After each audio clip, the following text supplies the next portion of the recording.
Last night, we're in Philly, and I go to a party, and it's beautiful, and it is really well attended. People are active and they're involved, and everybody there is black.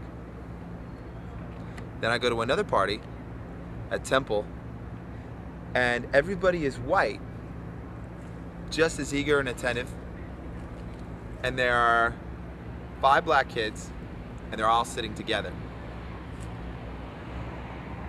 And it's an amazing thing about this election is that in race is that we are unified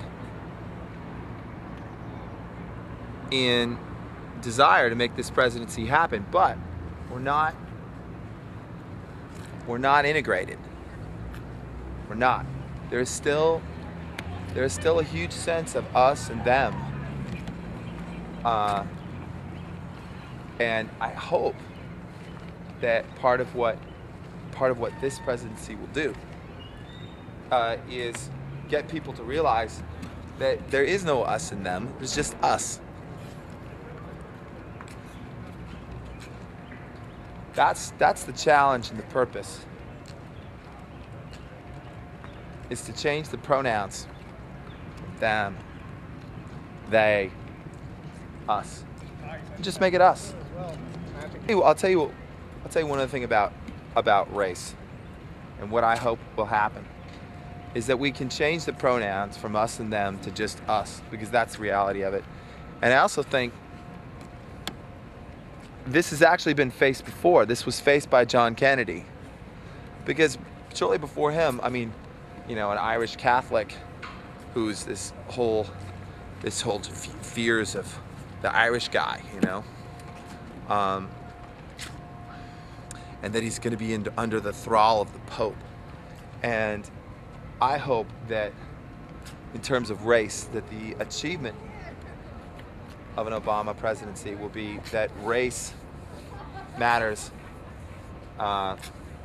Being an African American isn't of any more charge or significance than being an Irish Catholic is when John F. Kennedy became president. I think that's possible. I think that's totally possible.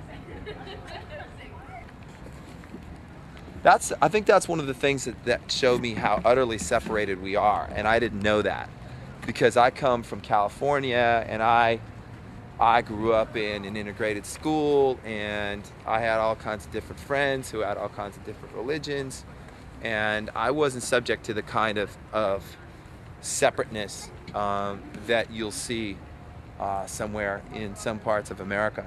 That was kind of a surprise to me. And that is like, I think that's like my hope,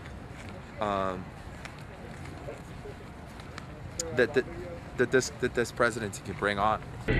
So as president, how specifically would you recommend changing affirmative action policies so that affluent African Americans are not given advantages and poor, less affluent whites are?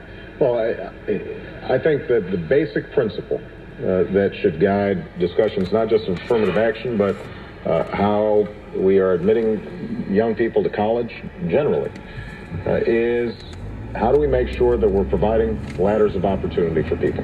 How do we make sure that every child in America has a decent shot in pursuing their dreams?